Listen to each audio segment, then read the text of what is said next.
Hey everyone, this is Matt from End Sickness. Today I'm going to talk briefly about how colostrum helped me overcome SIBO.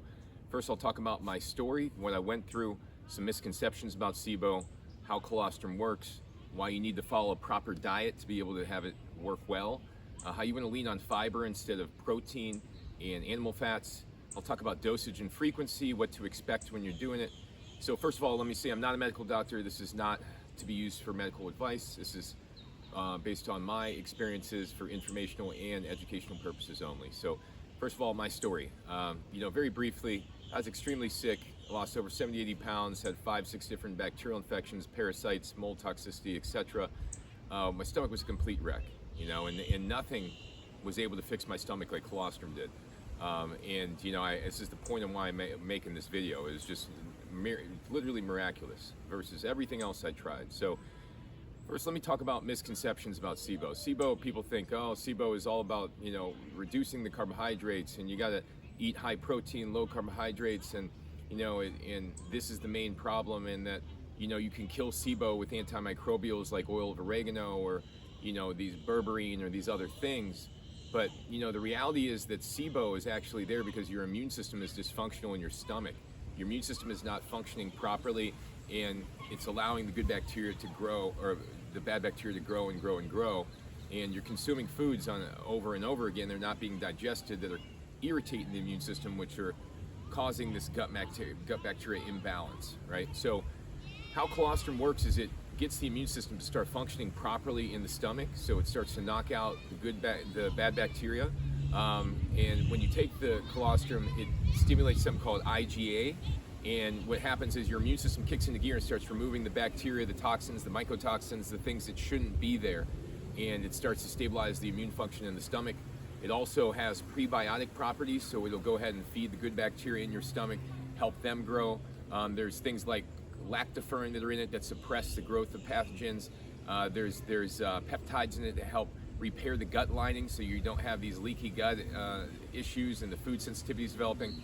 But the key point I want to mention is that proper diet matters. You have to eat the right food. You can't be eating meat twice a day and processed food and Domino's pizza and wheat and gluten and eggs and all these things while you're doing the colostrum too. Most people who need the colostrum often are not digesting fats in meats or proteins properly.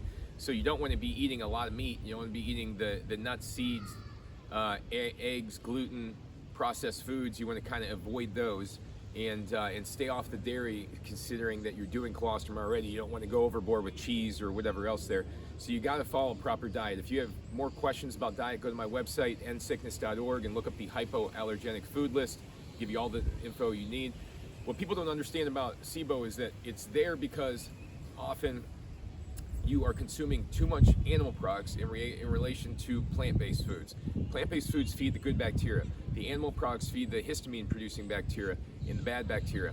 So over time, if let's say you get hit with mold exposure, or you have antibiotics or something that knocks your gut out, and then you start consuming mostly foods that feed bad bacteria, eventually the SIBO develops because you've wiped out the good bacteria with the antibiotics, the mold, whatever happened, and then you have not been able to feed them with good food, with prebiotic foods like fibers and plants to be able to get them to grow back. So this is how SIBO typically develops, and you can't just get rid of it by taking antimicrobials. It's not that simple. It's usually much more complicated than that. So you got to focus on increasing your plant fiber.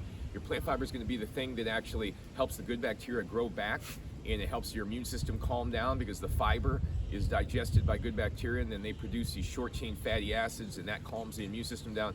So the key is you got to lean heavy on plant-based foods, fiber, while you're doing this colostrum. Otherwise, too many animal products will become problematic for the stomach. It'll also make it a lot more uncomfortable when you're going through the process of getting rid of this stuff. If you're eating foods that are not digested, they're irritating your immune system, then you're taking colostrum on top of it. Sometimes the detox or the experience could be too much because the colostrum stimulates the immune response. If you're eating the wrong foods, it just becomes a bad mix. So let's talk about dosage and frequency. Once you have emphasized fiber, you've changed your diet, you've got mostly off the meat and animal products, and you lean more on the plant-based fibers and the carbohydrates, then at that point you can start doing the colostrum. What I did was started off at 4 ounces and then worked up to 8 ounces to 10 ounces every other day.